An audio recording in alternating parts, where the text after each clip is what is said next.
नारायण माला डाला है, जो लक्ष्मी माला डाली मोती का माला डाला है, और लक्ष्मी जो माला डाली है मोती का डाली है। मोती का डाली है लक्ष्मी ने माला।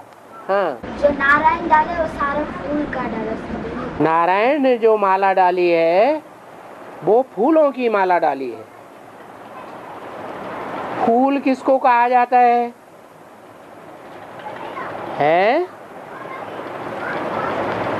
और कांटा किसको कहा जाता है?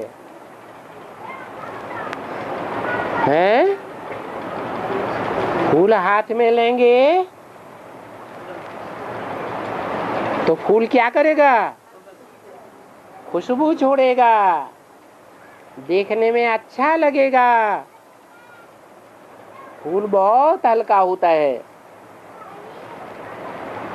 तो ऐसी जो आत्माएं जो फूल की तरह हल्की हो जाती हैं, आत्माभिमानी बन जाती हैं,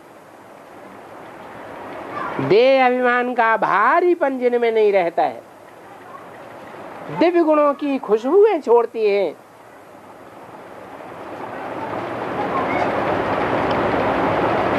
अव्यक्त चेहरे से बहुत मनमोहक सुंदरता दिखाई देती है। ऐसी आत्माओं को फूल के रूप में दिखाया है। उन फूलों की माला दिखाई गई है नारायण के गले में। और मोती, मोती तो रत्न है। 9 प्रकार के रत्न हैं, एक से एक बढ़ करके।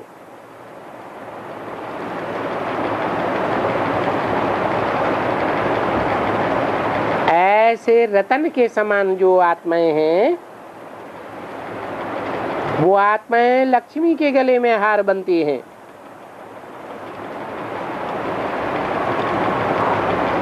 हीरे का हार नहीं दिखाया है,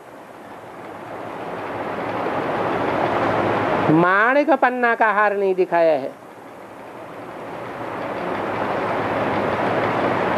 मोती का हार दिखाया है। मोती ठंडा होता है या तासीर में गर्म होता है? ठंडा होता है। हर आत्मा को वो मोती मिसल आत्माएं ठंडक देने वाली हैं। और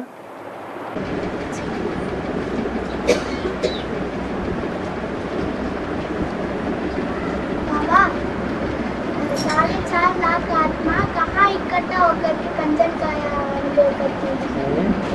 4.5 लाख आत्मा कहाँ इकट्ठा होकर के कंचन का अनुभव करती है? जो 4.5 लाख आत्माएं होंगी वो बीज रूप आत्माएं होंगी ना। और वो बीज रूप आत्माएं नंबरवार होंगी या सब पक्का सूर्यवंशी होंगी? नंबरवार होंगी। 4.5 लाख में 50-50 हजार के 9 ग्रुप हुए। वो प्रजावर्ग की आत्माएं हैं। तो उनको कंट्रोल करने वाले राजाएं भी होंगे, और जो कंट्रोलर राजाएं होंगे वो भी नंबरवार होंगे। माला में नंबरवार होंगे या उनकी स्थिति एक जैसी होगी? नंबरवार होंगे। कोई माला में बाईं ओर होंगे, कोई दाईं ओर होंगे, कोई ऊपर की ओर होंगे, कोई नीचे की ओर होंगे। जैसे झाड़ में धर्म दिखाए गए हैं। कोई भारतीय धर्म है दाईं ओर के, कोई विदेशी धर्म है, वाम मार्ग के मुखिया, उल्टे रास्ते की तरफ ले जाने वाले। तो उन सभी प्रकार के धर्मों के बीज कहाँ मिलते हैं?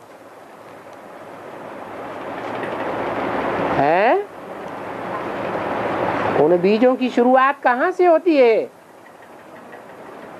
चंद्रवंश से होती है या सूर्यवंश में ही होती है? सूर्यवंश में ही वो सब प्रकार के बीज हैं। वो सारे सब प्रकार के बीज जब दुनिया का विनाश होगा उस समय वो सेवा में लगे हुए होंगे या एक स्थान पर बैठ जाएंगे? हैं? सारी दुनिया में घूम घूम के सेवा करेंगे, क्योंकि बाबा ने बताया है मेरे बच्चे ही मेरी सबसे ज्यादा ग्लानि करते हैं। बोला है ना? तो शिव बाबा के मेरे बच्चे कौन हुए और ज्यादा से ज्यादा तादाद में कितने हुए हैं? कितने बच्चे हुए? 4.5 लाख।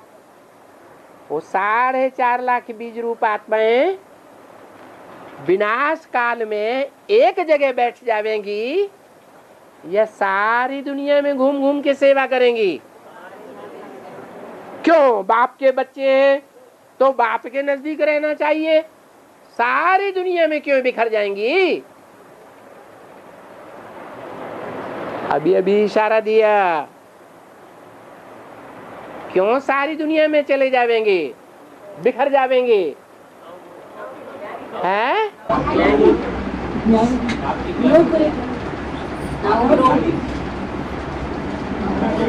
क्योंकि मेरे बच्चों ने ही मेरी सबसे जास्ती ग्लानि की है। तो सदगुरु निंदक ठौर न पावे। ऐसी आत्माएं जो दुनिया को ये कहती रही हम भगवान बाप के बच्चे हैं, और ये कहने के बावजूद भी दुनिया वालों के सामने जाकर के बहुत निंदा की, ऐसी निंदक आत्माओं को फिर सजा सतयुग में मिलेगी या संगम युग में ही मिलती है? संगम में ही मिलती है। क्या सजा मिलती है? जो बाप की राजधानी स्थापन होती है छोटी सी, कि बड़ी राजधानी स्थापन हो जाएगी एकदम है? छोटी सी राजधानी स्थापन होती है।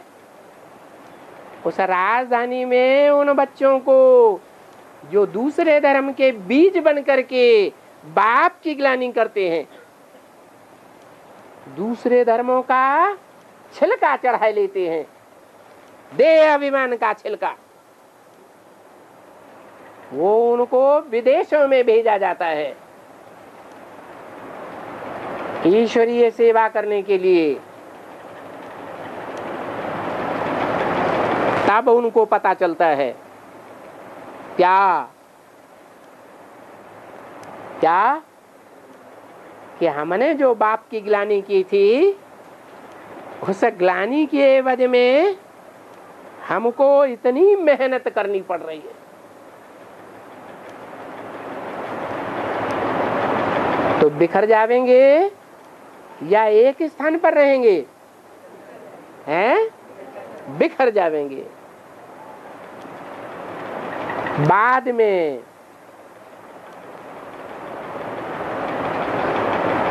विनाश होने के बाद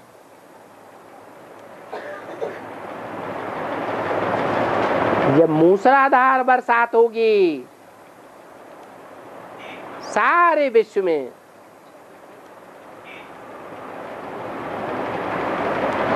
और मूसलाधार बरसात होने से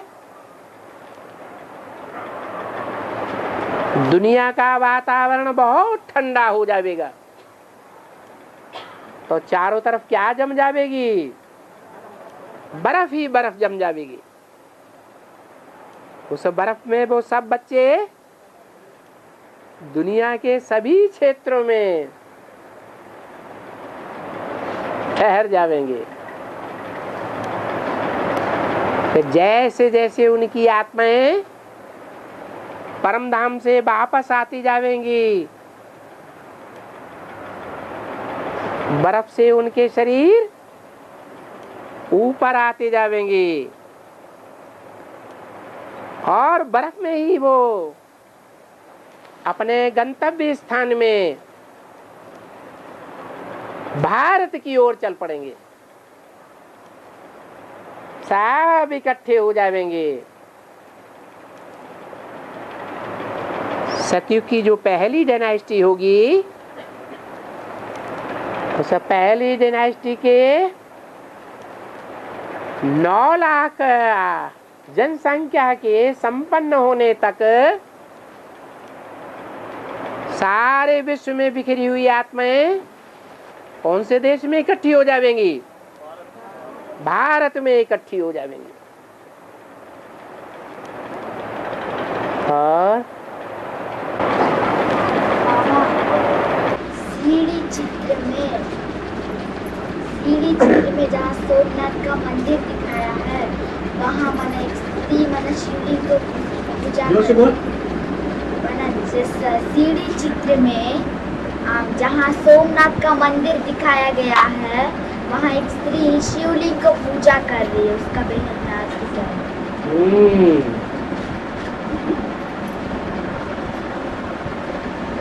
सोमनाथ का मंदिर जो है, उसमें परम पूजनीय कौन है?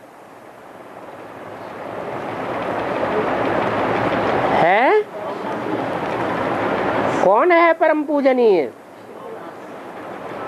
बाबा ने तो कहा सोमनाथ मंदिर है, तो सोमनाथ मंदिर में सोमनाथ के साथ सोमनाथनी भी होगी। परंतु सोमनाथनी मंदिर का नाम क्यों नहीं पड़ा? सोमनाथ मंदिर का नाम क्यों पड़ा है? क्योंकि सोम चंद्रमा को कहा जाता है, चंद्रमा ब्रह्मा को कहा जाता है, ब्रह्मा नंदी को कहा जाता है, बैल को कहा जाता है। उस बैल को कंट्रोल करने वाला, बैल पर सवारी करने वाला आखिरी शंकर ही होता है।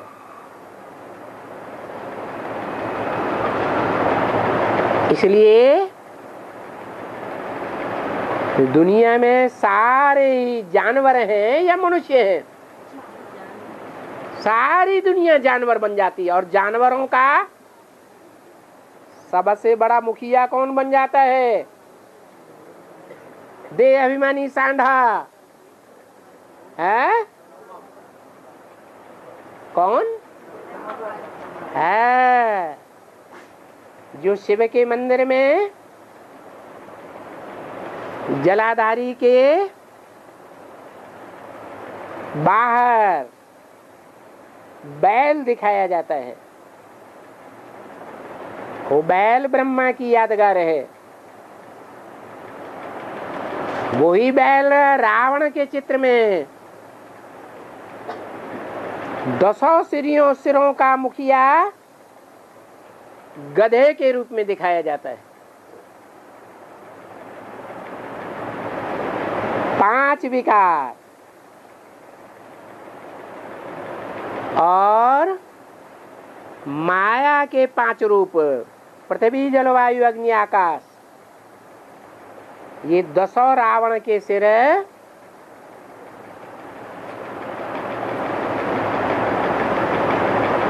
देह अभिमान से उत्पन्न होते हैं।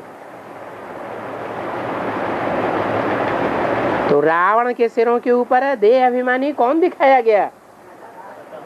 गधा दिखाया। चाहे जितना ज्ञान स्नान करो, सालों साल ज्ञान की बात बताते रहो, गीता का भगवान कृष्ण नहीं है, लेकिन वो ऐसा मिट्टी में, देह अभिमान की मिट्टी में घड़ी घड़ी लौटने वाला है कि उसकी बुद्धि में ज्ञान की बात बैठती ही नहीं।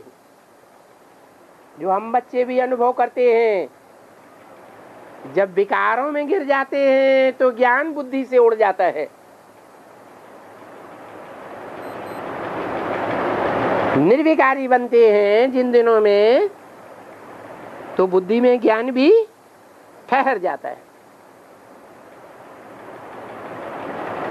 तो मूल एक पॉइंट,